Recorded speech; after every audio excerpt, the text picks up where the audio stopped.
Jai Gurudev. Question: what is the significance of purification in sadhana?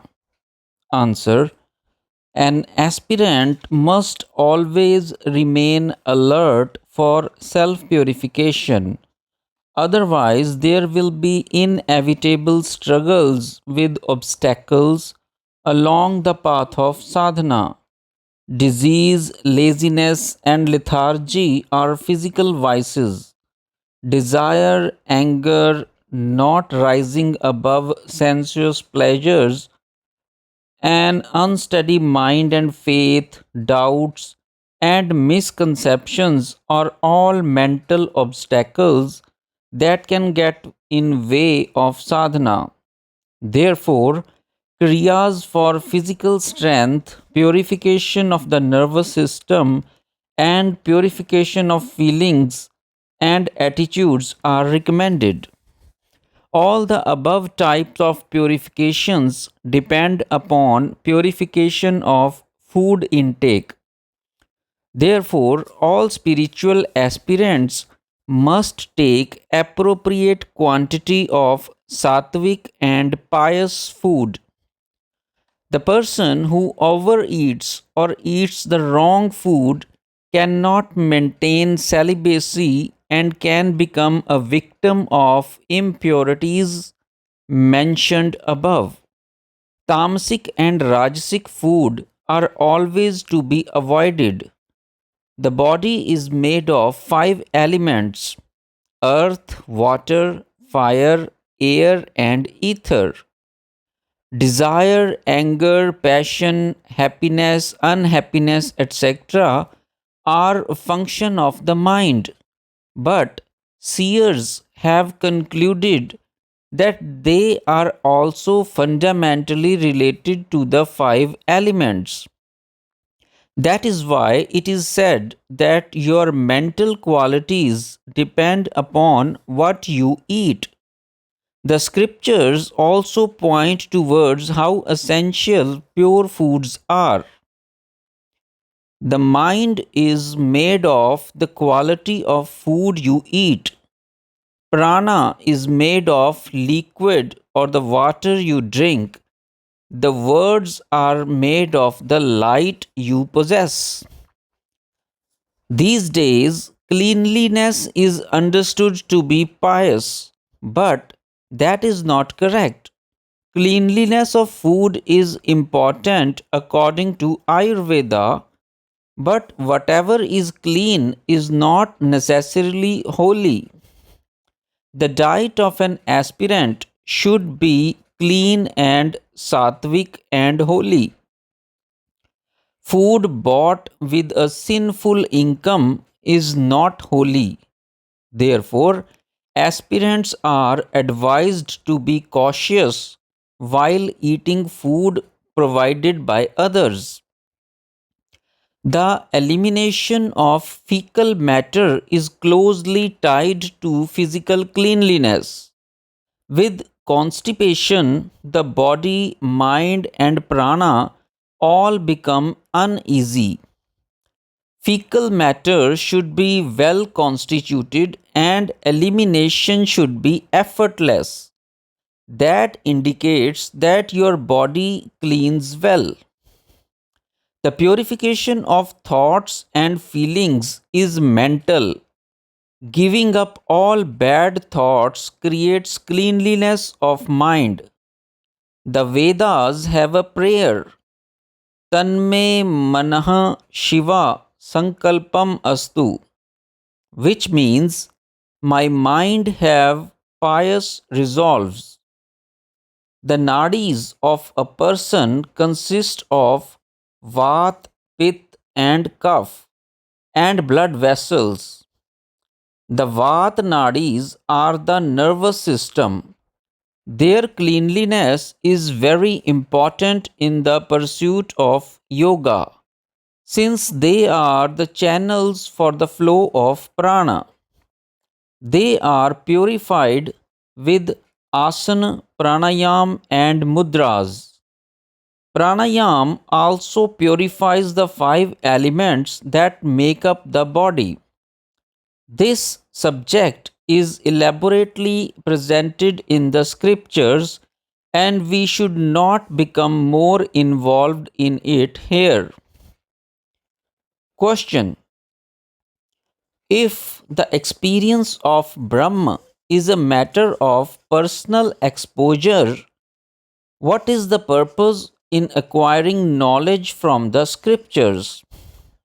Answer: some aspirants emphasize sadhana only and ignore study of the scriptures.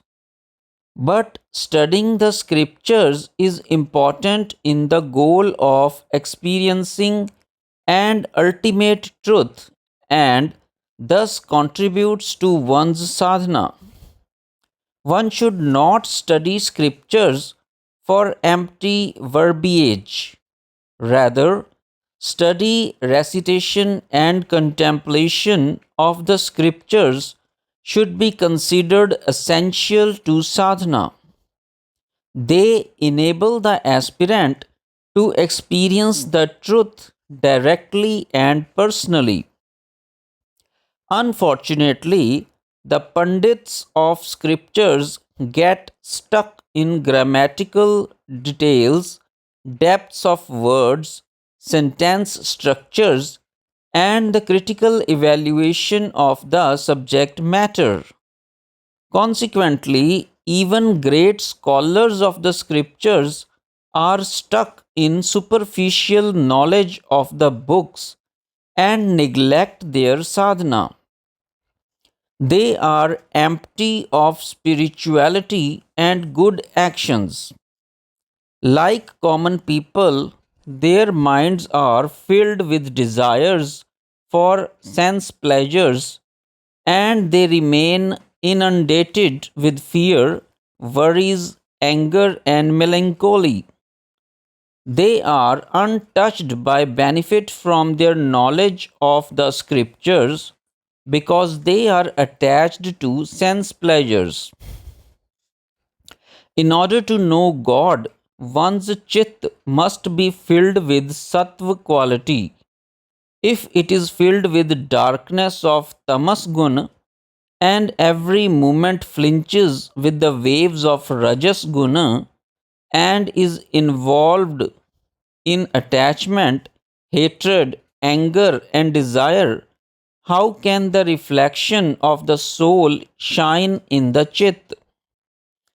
Studying the scriptures helps cleanse one's intelligence, remove doubts, develop greater love for spirituality, and develop spiritual interest.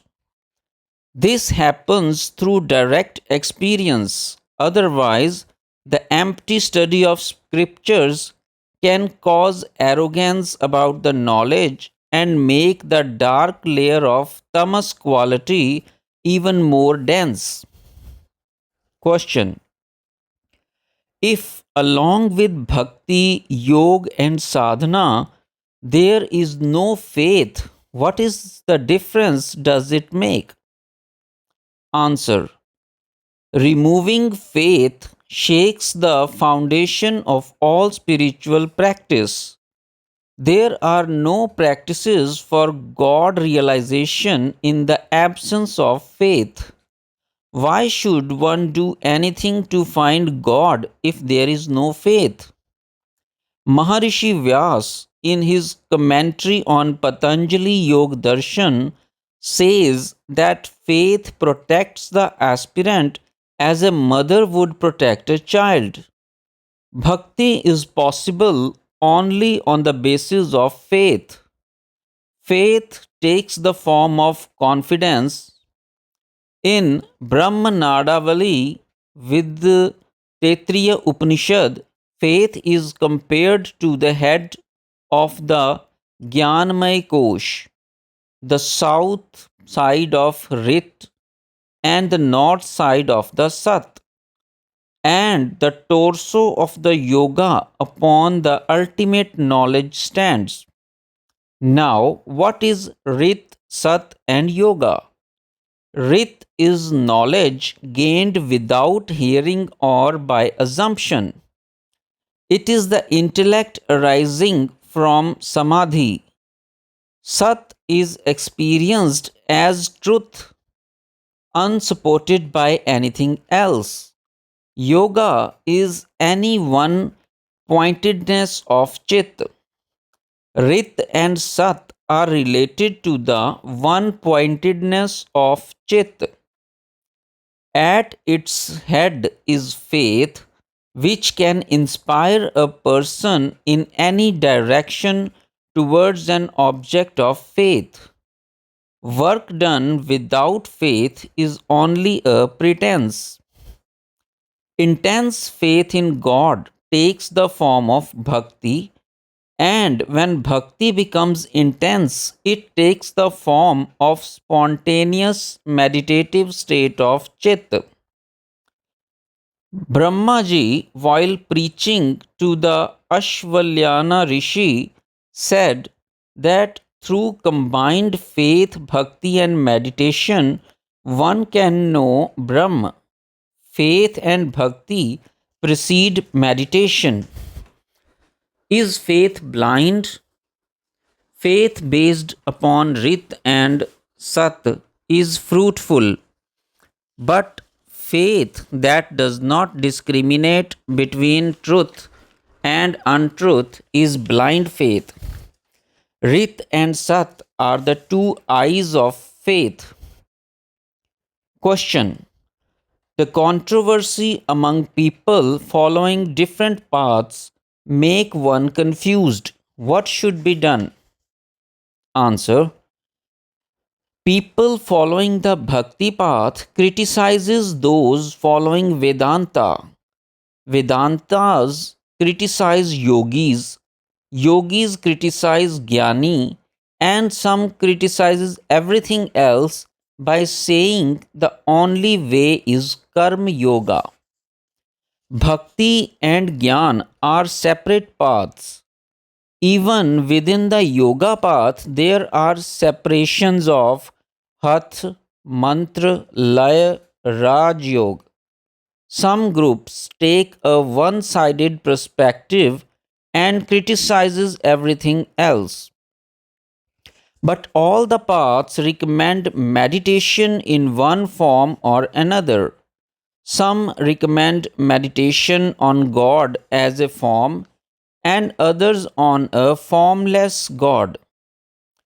Some concentrate on a sound on the tip of the nose or on an object. During mantra jap or chanting, one is supposed to remove the mind from all other thoughts and focus on God and His lotus feet. In the path of knowledge, Sham, Dam, Uparati, Titiksha, Sadhana, Nidhyasana, faith, listening, and contemplating help attain a state of oneness with the Brahma. In both bhakti and jnana, the devotee first wants to surrender to God and dissolve the ego in God. A jnani offers to merge the ego in the cosmic consciousness to dwell in the Brahma. Dharana, Dhyan, and Samadhi are an integral part of the sadhana. No matter which path one chooses, he must depend upon these three. Even with different paths appear to vary, their final goal is to attain peace and tranquility of Chitta. Reverend Shri Shankar Bhagwatpad has written in his volume Yog Taravali that Lord Shiva has shown 125,000 ways for cessation of Chit. Considering this, narrow minded religious fanatics will have a hard time belittling every possible path. A Karam Yogi with steady dexterity without getting upset keeps on performing his duty. This is sadhana of maintaining unshakable equanimity while doing all worldly work. The Bhagavad Gita calls this Buddhi Yoga because in this path, by performing duties without likes or dislikes, one attains steady intellect and become sthit pragya. Karma yoga is necessary only until one attains steadiness in the self. The discussion regarding which path is good and which is not is relevant only for external sadhana. As long as Shakti is not awakened by the grace of the God or as a fruit of grace of a Guru, and spontaneous internal sadhana does not start, all external sadhana paths have relevance. At that stage, efforts by the aspirant stop. All the necessary kriyas of bhakti, yoga, asana, mantra, laya, internal sounds, and visions, jap, occur unprompted. The awakened Shakti is Jnanvati, omniscient. It is fully knows the hidden sanskars and our spiritual needs. The responsibility of selecting one's spiritual practices is taken over by the Shakti. The aspirant does not have to decide anything. Jai Gurudev.